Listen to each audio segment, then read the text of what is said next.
చక్రి బయట నుండి లోపలికి వస్తూ ఉంటాడు. అప్పుడే ఇక ఆది అలాగే వాళ్ళ నాన్నగారు ఇద్దరూ కూడా మెట్ల మీద నుండి కిందకు వస్తూ ఇక ఆది వాళ్ళ నాన్నగారు అయితే చక్రి లోపలికి రావడం చూసి, నాన్న ఇప్పుడే కుక్క లోపలికి వచ్చినట్టుంది అనేసి ఆదితో మాట్లాడుతూ ఉంటే, అవును ఇప్పుడే పైనుండి 2 కుక్కలు దిగాయి అని చక్రి కూడా ఎక్కడ తగ్గకుండా వాళ్ళకి సమాధానం చెప్తూ ఉంటాడు. దాంతో ఇక ఏయ్ అనేసి ఆది అయితే చాలా సీరియస్గా మాట్లాడుతూ ఉంటాడు. ఏంటి అల్లుడు గారు వచ్చి నుంచి చూస్తున్నాను చాలా మౌనంగా ఉన్నారు, ఏంటి సంగతి అనేసి ఇక మంచితనాన్ని మొహానికి పులుముకొని మాట్లాడుతూ ఉంటాడు మహాలక్ష్మి వాళ్ళ నాన్నగారు అయితే. ఇక చక్రి అయితే ఏమీ సమాధానం చెప్పకుండా మౌనంగా ఉంటూ ఉంటాడు.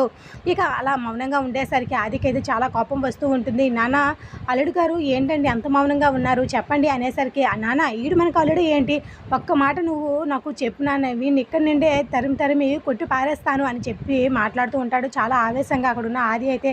అప్పుడు మహాలక్ష్మి అయితే మెట్లు దిగుతూ కిందకు వస్తూ ఉంటుంది.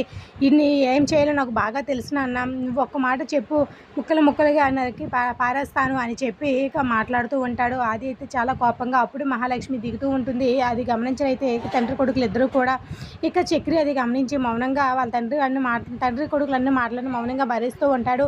మహాలక్ష్మి అయితే ఏంటి వీళ్ళు ఏం మాట్లాడుతున్నారు, అతనితో ఏంటి అంత కోపంగా మాట్లాడుతున్నారు అనేసి దిగుతూనే వాళ్ళని చూసి మాట్లాడుకుంటూ ఉంటుంది. చక్రి మాత్రం అదేమీ లేకుండా మౌనంగా చూస్తూ ఉండిపోతూ ఉంటాడు. మహాలక్ష్మి వాళ్ళ నాన్నగారు అయితే చక్రి వైపు చాలా కోపంగా చూస్తూ ఉంటాడు.